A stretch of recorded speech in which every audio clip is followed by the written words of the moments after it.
how that glitters in the sun. Yep. That's amazing. I really like this one. This got red and yellow. See that? Yeah. Cool. That one is really glittering. Yep. Cool. Petrified wood Just all along here. big It's everywhere. pieces. Amazing. Look at this one. Oh, here's another. Oh, that one's really cool too here. Oh, yeah. Man, I don't know. But if you come up here now, there's big logs. Big logs up here. That big. Oh, man. There's one coming out of the hillside. Look at that. Huge petrified log. And there's another one right there. Yeah, it's coming right out of the ground. I wonder how far back it goes. I don't know. Probably quite a ways.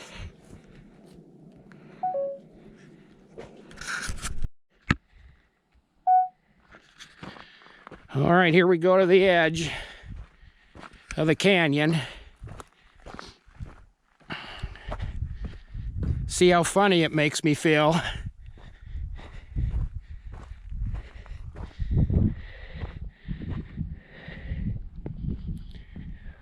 Oh yeah. Yep. It's down there, all right. I bet there's big pieces of petrified logs down there. Hello? Eureka!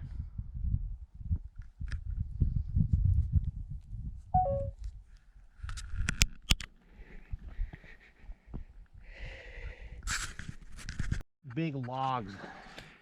Petrified logs. Yeah, look at this one.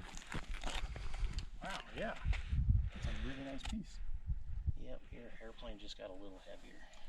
My airplane, huh? I like this one though. See that one? That crystal is pretty cool. That's the kind of stuff that, like, if I tell Alex, she's gonna be bummed if Look I don't at bring it that. home. Yeah. And I Can you can't put keep a that in your secret between carry-on? them. I probably can. Yeah. This is just. Can you lift up that big one again like you did before? I want to get that This one? in the video. Yeah. There we go. Oh, that's so cool. Yeah. But these are the neatest ones. Yeah, those great big. Okay, I just have to figure out how to pick it up and throw it in your plane. No. That's all. Load it and don't hurt the plane. Look at this. You're making too many stipulations. Well, if you hurt the airplane, I can't fly it out of here. Well, yeah. This is. Oh, wow.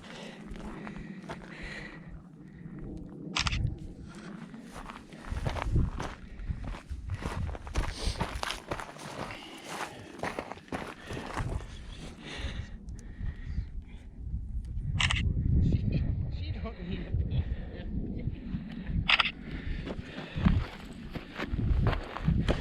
Okay, let's see if I can budget. Okay, you budget. We'll watch you hurt your back. Even Oh, I budged it. Look. Oh. You gonna push it over the cliff? Oh, no. Oh no! If you were a real turd, you would. A real turd? Yes. Oh, You can do man. that one, too. Look at that. Well, I like this piece right here. This is a nice piece. Is it? Man, though, there's so many of those pieces that look like that. Yeah, that look nice. Yeah. It's hard to choose. Like, look at this chunk here with all the stuff in it. I know. That's why I grabbed this one. It's like, man, you clean that up, Yeah. you take that home. That'd be Okay. pretty cool. Well, I want to take this one home too. Well, there you go. Well, you figure it out and it'll fit in your carry-on. I think this one can fit. Is that what your wife did? Oh, that's funny. it's got crystal structure on it, she'll be happy. Like, all I have to do is get home and be like, hey, I got you a piece of petrified wood. I'm pretty sure your carry-on can carry a chunk of it. Oh yeah, no, I know. Boy.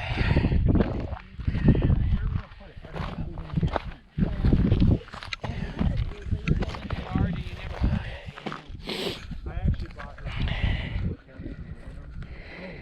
Yeah, like it's got drawers and cabinets below, and then glass front cabinets up top. All this junk ends up in flower beds, which is kind of cool when it's sitting there, Well, there's petrified wood everywhere. Everywhere we go. My shadow's in the way. Turn around. Yeah. That is amazing. And it's over here. Perspective. Here's this wood. Shards everywhere. And then two big logs right there. I could budge them.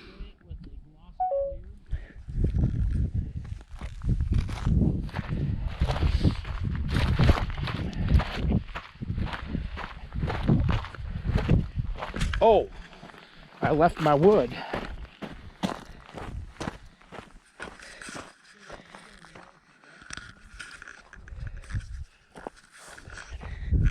I knew it.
Well, that looks like a great big piece of coal down there. There's several pieces. Look up the wash. Yeah.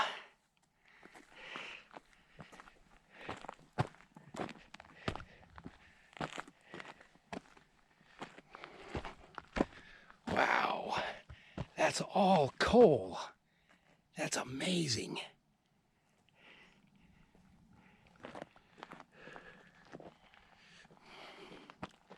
Well, this stuff here. Okay.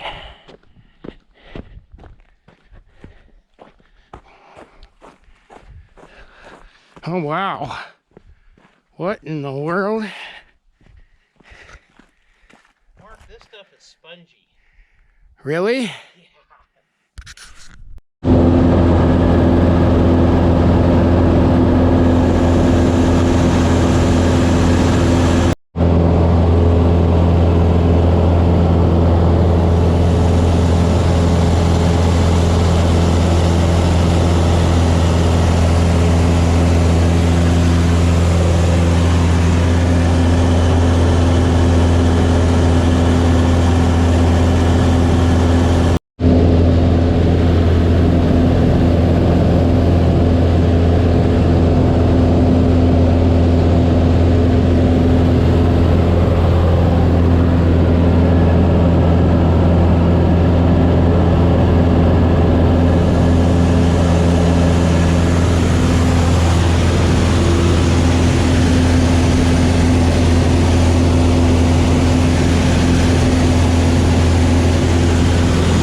Cats and deer. Okay, this is Comfort, Texas, home of the fighting bobcats and deer. What do you have to say for yourself? I don't know. I don't know either. Nothing. Just We're a trying to funny think of what sign. kind of jokes we can make up with a town called Comfort, Texas. Oh, there's Warring, Texas. San Antonio's 47. There's the Golden Age Center. Oh, is that very comfortable? I don't know. Are you up at the Golden Age? Yeah. When you get to be that golden age, it's very comforting. Yes. Okay. Well, here we are in Texas, home of the Texas Chainsaw Murderer. We're excited. We're gonna go to a cave. Yes, we're very excited. We're going to go to a cave, yeah. Here we go. We're on Highway 10. Okay, we're on Highway 10. And we're only doing 75 miles an hour in this little Jeep. There's the speed limit. Oh, there's the speed limit. It is 75. Well, everything is bigger in Texas, except the gas price. Yes. However, the gas price sucks anyway because it's above $1 a gallon. We have learned that if we drive fast enough, we won't get wet while it's raining because we're staying ahead of all the raindrops. That's right. Right. It's science. That's right. It's science. We believe in science. We don't follow the science. The science follows us. Well, the rain does. Yeah, the rain does. Sorry, the property itself in the 1927, I believe it was. And then his cow ended up discovering the cavern for him. His cow did, huh? The cow fall in. Yes, sir. Yes, he did. And you'll see the stairs we're about to start walking down here in a moment over to your left. You notice the stone walls as well. Essentially, those are working as levees. So if this creek does start to catch in the deep, this is a 65-foot hole in the ground that goes straight to the cave entrance. So Mr. Gray's cow goes missing. He finds it at the bottom of the peep in the deep. Heads down, finds a cave waiting for him down below. A few days later, he's at a feed store in town. He's talking about this cavern he found on his property. One of the people he's speaking with is a man named Frank Nicholson, who had just got done mapping exploring Carlsbad Caverns out in New Mexico. Wow. Let him know, hey, they're about to start making some money out west. You can try in Central Texas. We opened 3 years later, 32. Back in the day, this is the route you're going in and out for your tour. Originally, they would take a rope and attach it to Mr. Gray's truck. The other end of the rope is attached to a metal drum. Get in the metal drum, they put the truck in reverse, lower you 65, two ends, hop back in, he put it in drive and hoist you on out. Surprisingly, Mr. Gray's insurance company was less than thrilled with the rope and bucket system. They did insist he built some steps, which we'll start to walk on now. To give you an idea of what they were working with back in the day though, over to your right is one of the original drums. They would lower you in and up and down inside. So y'all can take a good look at the bucket, a nice look at the steps, decide for yourselves which route looks more enjoyable to you today. I'll take the bucket. Smart man. just to be different. Well, it'd be an adventure. That's No, absolutely. man. Grand Canyon Caverns, and they had the same thing. The original people going in and out of it, they called them a dope on a rope. They tie a rope around their waist and lower them down like a horse or something. Oh my God. Yeah.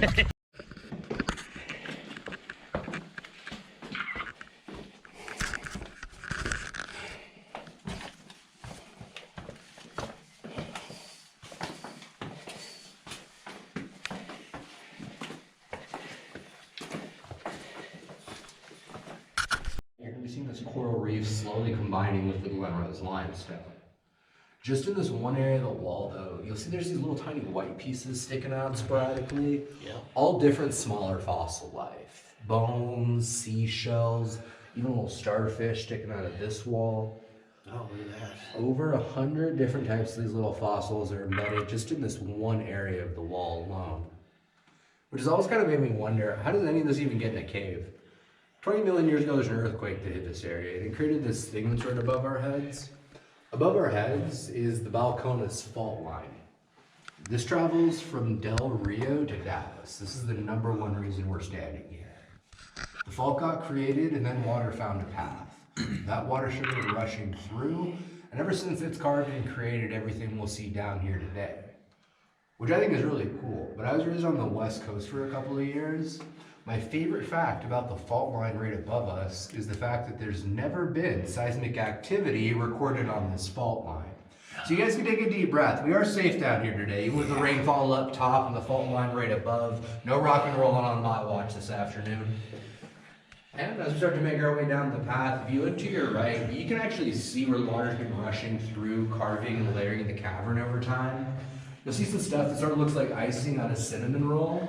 That's calcite as it's beginning to dry out. Calcite is the #1 mineral down inside of this cavern. When it starts looking more like Parmesan cheese or powdered sugar, that's calcite all the way dried out. Technical caving term for that is moon milk. And if anything starts looking like it's made into jello down here, which means it's still growing in that spot.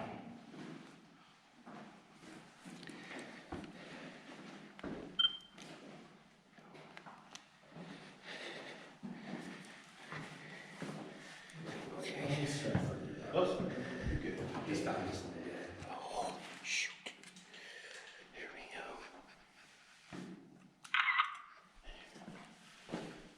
I'm gonna ask Matt to shine your lights. Oh, sorry. No, you're good. He's up here. So, Oh, yeah. See him in there, tucked in there. so right underneath my shadow is my friend Bruce. Bruce is a tricolored bat. That is actually the adult size of the tricolored bat too. Second smallest species of bat in the entire United States, just about the size of a chicken nugget. These bats aren't like most bats you probably heard of too. They buds, go to the bathroom, come back, go to sleep another 2 weeks, rinse and repeat. Pretty good life, pretty jealous of Bruce down here. And if they do sleep the full 2 weeks in one spot, they'll come back to the exact same area. They start to deem it safe. And all the bats down here are named Bruce. The area, all of the wall behind it, they ended up realizing if they ever dug in and excavated, they could probably pull over half this skeleton out of the wall, start trying to put the mastodon back together again. Really? Yes, sir. Big issue on that though is we can't even touch this cave, let alone dig in, pull bones out. Gotta wait for time and nature to push the fossils out for us. It's happening slowly but surely. Flood in the 90s reveals a few more pieces down in here, and these are believed to be pieces of that mastodon's shoulder blade. So more pieces are still being unearthed. Don't necessarily recommend holding your breath on all of it though. Gonna take some more time. That's What'd you say that one was again? This is a shin bone, mastodon shin bone. Okay. Do you guys know what a mastodon is? Yeah. Yeah, we have the Columbian mammoths where we're from in Washington. Oh, you guys are from Washington? I am. Well, he is originally. He lives in Texas now. Where are you from in Washington? The Tri-Cities area.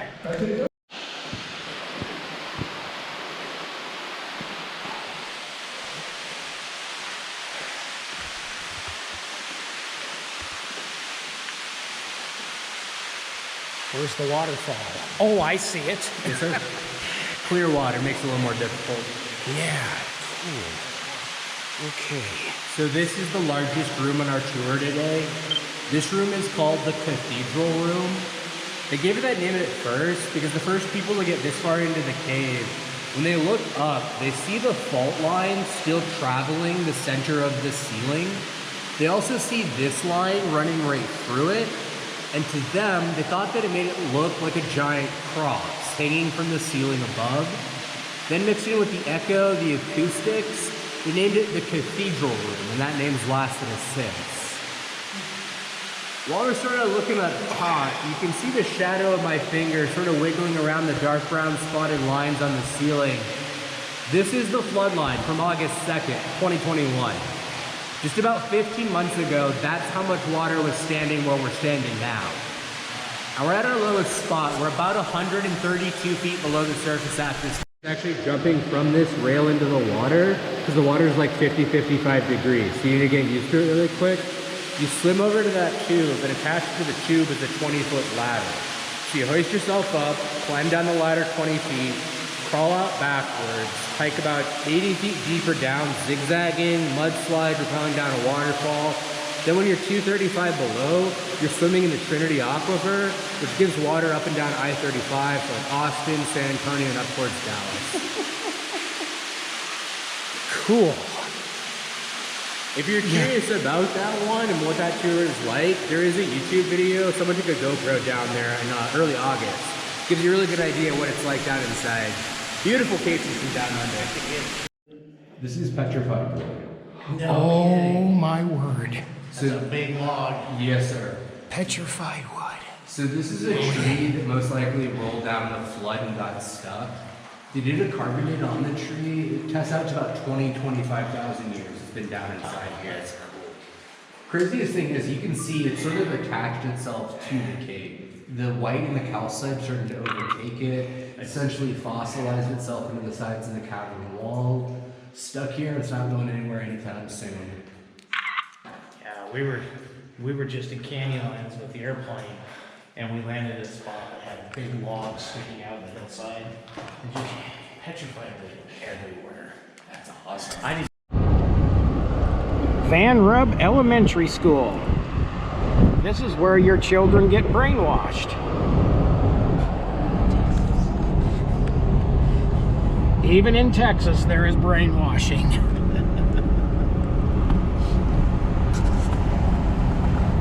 Okay, here we are, the Mount Blanco riverbed, and here it is, right here.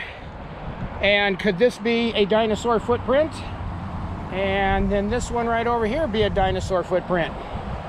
There are dinosaur footprints down here that we know for sure.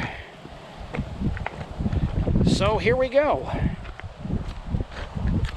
You're in the Baja 1000. Oh!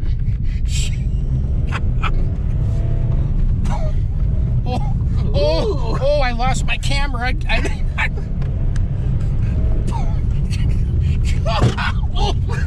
What did you do that for? Oh. Yeehaw! It's a rental. Oh. Okay, here we go. Oh, no, now there's a big bump there. You're going to ruin your suspension. No. It's a little Matchbox car. No. Come on.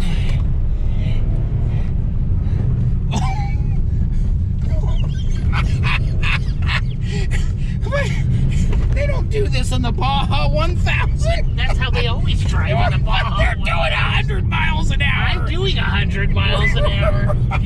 You have to to do it to scale. I have to go to the bathroom. Just go. Oh, Okay. okay. Here we go. We're good now. The road calmed down. I'll slow Okay, down. can I shut the camera off now? Well, I'm just slowing down because the road's gotten better. Okay. Okay. That's good logic. Yes.